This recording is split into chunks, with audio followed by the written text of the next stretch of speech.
So in this video, I'm going to show you how to delete the listening history on SoundCloud. So the first step is to go to soundcloud.com.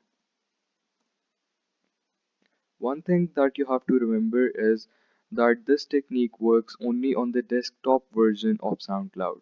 This does not work on the mobile version of SoundCloud.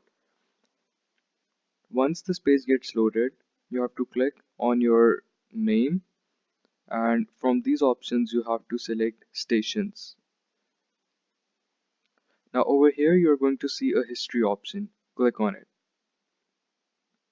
When this page gets loaded, click on clear all history. And this is how you can clean your listening history on SoundCloud. Thank you for watching this video. Do subscribe to our channel.